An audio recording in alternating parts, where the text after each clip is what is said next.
Hello friends, मध्ये आपलं स्वागत आहे। आज आपण परत एकदा एक कम्फर्टेबल आणि परफेक्ट ब्लाऊजची कटिंग इथे बघणार आहोत। तर बघा, कस्टमरचा ब्लाऊज आहे, पाठीमागे नॉड नकोय आणि डीप नेक हवाय। तर परफेक्ट आपल्याला कसं ब्लाऊजची कटिंग करता येईल, जे नवीन शिकतात स्पेशल त्यांच्यासाठी। तर आधी आपण अस्तरावरती कटिंग करूया।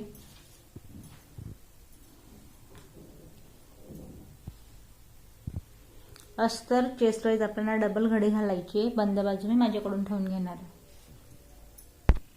तर बघा, शोल्डरकडे लक्ष द्यायचं, शोल्डर कसं घ्यायचं, उंची कशी घ्यायची आणि मुंड्याची आपल्याला उंची कशी घ्यायची ते पण बघायचं। ते इथे बघा, मला शोल्डर पण कमी हवंय, डीप नेक पण हवाय आणि पाठीमागे कुठल्याही प्रकारचा प्रॉब्लेम यायला नको, यानुसार आपण शोल्डर घ्यायचं। तर शोल्डर मी इथे घेते 5 इंचावरती।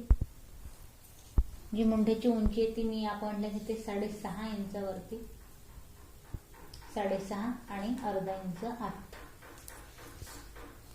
जी ब्लाऊजची उंची तयार आपल्याला इथे 13 हवी आहे, आपण 1 इंच एक्स्ट्रा घेऊया, म्हणजेच की 14 इंचावरती। कमरघेर आहे 32 इंचाचा, तर आपण 8 याचा चौथा पार्ट घेऊया। इथून 2 इंचची मार्जिन। आता बघा, स्केलच्या साईडने आपण याला सगळे पॉइंट आधी मॅच करून घेऊया, जेणेकरून तुम्हाला हे व्यवस्थित साईडचा आकार आपल्याला इथे लक्षात येईल।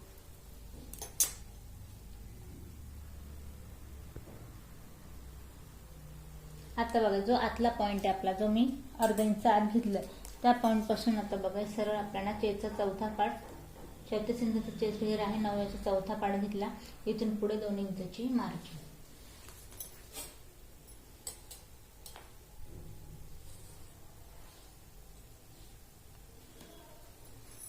आता बघा, आतल्या पॉइंट पासून 1.5 इंचची आपल्याला गोलाई घ्यायची आहे आणि जो फिक्स वाला पॉइंट आहे त्या पॉइंट पर्यंत आपल्याला सर्कल मध्ये मॅच करायचं।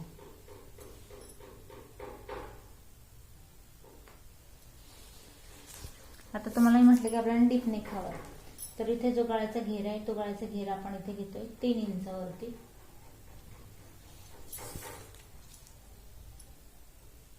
जी आपली गळ्याची उंची आहे ती आपण या पॉइंटला घेतोय 11 इंचावरती आणि इथून पसरट नेक असणार आहे आपला 4 इंचाचा या पॉइंटला।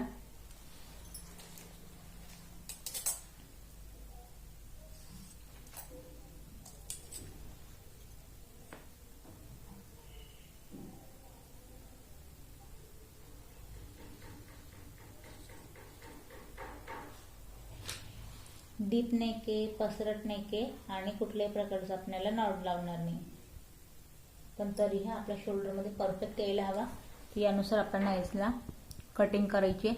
तर मी गळा ड्रॉ करून घेतलाय, मुंड्याची उंची तुम्हाला इथे सांगितली 6.5 घ्यायची आहे, शोल्डर 5 घेतलंय, गळ्याचा घेरा 3 इंचावरती घेतलाय, 4 इंच खाली आपण याला पसरट घेतलाय, साइड पॉइंट पासून याला पूर्ण आपण कट करून घेऊया।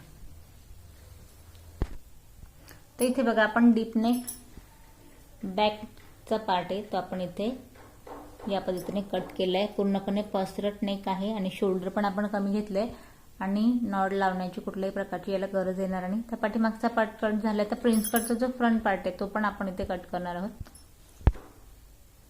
तर इथे बघा, आता आपल्याला सेम मेजरमेंट घ्यायचं शोल्डर साठी। 5 इंचाचा आपल्या इथे शोल्डर, 6.5 इंचाचा आपल्या मुंड्याची उंची, इथे पण आपल्याला अर्धा इंच आत पॉइंट घ्यायचा आहे, चेस्टचा चौथा पार्ट 9 इंचावरती आणि परत इथे 2 इंचाची मार्जिन। आता कमरेसाठी, तर बघा, जी आपण उंची पाठीमागे घेतली त्याच पॉइंटला आपल्याला इथे की आपण पाठीमागे 14 घेतली, इथे मी अर्धा इंच वाढून 14.5 घेते। आता इथे बघा, कमरेचा चौथा पार्ट 32 इंचाचा कमर घेर आपण 8 वरती 1 पॉइंट देऊया, इथे मी 1.5 इंच घेते टक्ससाठी आणि इथून पुढे 1.5 इंचाची परत मार्जिन।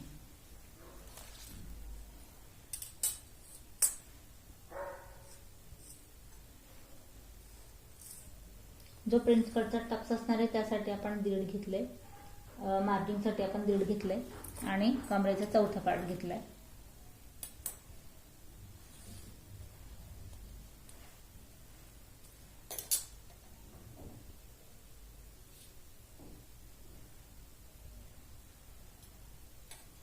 आता इथे आकार कसा द्यायचा आहे प्रिन्स कटचा, तर बघा, जो आपला गळ्याचा घेर आहे सेम 3 इंचावरती, कॉस्टर्ड गळा आपला इथे 3 इंचावरती आणि जो पुढचा गळा आहे तो आपल्याला 6 रेडी हवा आहे, तर मी ते 6.5 वरती घेते. सेम आपल्याला खाली पण आपण 3 इंचावरती याला घेर देऊया जो आपण वरती घेतला तो, आणि सिंपल एक बॉक्स आकार देऊन घ्यायचा आहे आणि हलकीशी गोलाई. तर बघा आता आपल्याला प्रिन्स कटचा आकार द्यायचा. तर प्रिन्स कटचा आकार देताना आपल्याला या पॉइंट पासून 3.5 इंचावरती एक पॉइंट द्यायचा आहे, तिथून पुढे 1.5 इंचाचा आपल्याला टक्स घ्यायचा आहे आणि याचा सेंट्रल पॉइंट घ्यायचा आहे. इथे जी गोलाई आहे ती मी 1 इंचावरती देते फ्रंट पार्ट साठीची, आणि आतल्या हाताने याला आपल्याला आकार देऊन घ्यायचा आहे. आतल्या हाताने आकार दिल्यानंतर इथे 6.5 इंचावरती एक पॉइंट द्यायचा आहे. त्यानंतर उभा जो टक्स असणार आहे तो आपला या पॉइंटला 3.5 इंचावरती. आता इथे टक्सचा आकार देऊन घेऊया.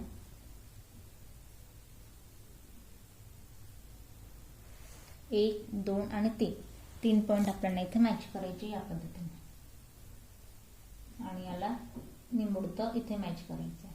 हा पार्ट आपण कट करणार आहोत. तर हा आपला प्रिन्स कटचा आकार झाला. साईड पॉइंटचा जो फिटिंगचा पार्ट आहे तिथे आपल्याला अर्धा इंच तिरकसचं आत जायचं आहे. आता जिथे मी या पॉइंटला अर्धा इंच वाढवलं होतं तिथे आपण गोलाईमध्ये कमी करून घेतले, जेणेकरून पाठीमागची आणि पुढची जी साईज आहे ती आपली इथे सारखी येईल. तर प्रिन्स कटचा आकार पुढच्या पार्टला देऊन झालाय, याला आपण कट करूया. तर बघा इथे आपण फ्रंट पार्ट इथे कट करून घेतलाय. टक्स विषयी सांगेल, आपण जो 1.5 इंचाचा टक्स घेतला तो मी इथे कट करून घेतलाय. जशी तुमची बिग साईज असेल तर बिग साईज साठी तुम्ही आडवा 2 इंचाचा, 2.5 इंचाचा, 3 इंचाचा आपण टक्स इथे आडवा घेऊ शकतो.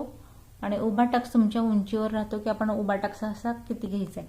तर साधारण तुमची 15 इंचाचा ब्लाऊजची इथे उंची असेल तर आपण 5 इंचाचा उभा टक्स इथे प्रिन्स कटमध्ये घेऊ शकतो, यामधून त्याची कटिंग येईल. तर फ्रंट पार्ट आपला कट झालाय. आता आपण स्लीव इथे कट करूया. तर इथे आता आपल्याला स्लीवची कटिंग करायची. तर इथे मी डबल फोल्ड कापड घेतलंय. स्लीव आपल्याला रेडी हवी इथे 4.5 इंचाची, तर आपण इथे 5 वरती एक पॉइंट देऊया.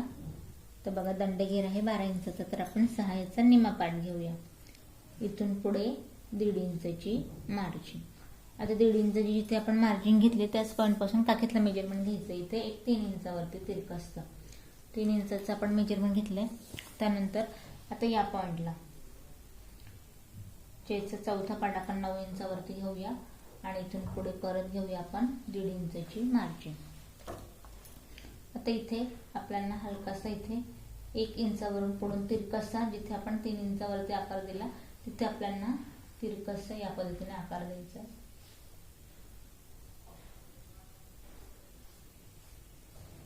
तर इथे बघा नॉर्मल स्लीव आपली इथे कट करून झाली, ड्रॉ केली, हिला आपण कट करून घेऊया.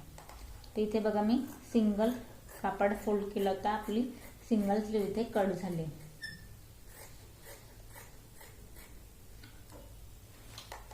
तर आता या पद्धतीने सिंगल स्लीव जर आपण 4 कापडात इथे मी ठेवलं असतं कापड, तर आपल्याला 4ही जो पॉइंट आहे तिथे आपल्याला यांना जॉईन करायला लागलं असतं. आता आपल्याला फक्त एका स्लीवला इथे जॉईन करावं लागेल.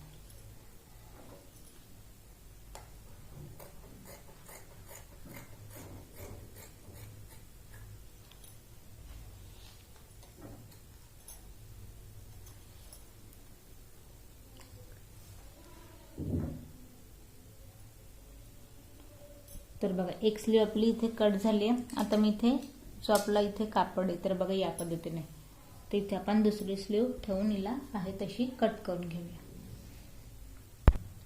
तर इथे बघा दोघं स्लीव आपल्या इथे कट करून झाले. आता आपण करायचं काय, आता कुठल्याही प्रकारचं आपल्याला एक्स्ट्रा कटिंग न करता हे आपलं मेन फॅब्रिक आहे, याच्यावरती बॉल स्पिनच्या सहाय्याने आपल्याला पूर्ण ब्लाऊज इथे कट करून घ्यायचं आहे. तर मी हा पार्ट जो मेन फॅब्रिक आहे तो सरळ ठेवणार आहे, त्याच्यावरती अस्तर ठेवायचं आहे, पिन लावून आपण इथे हे कट करून घेऊया.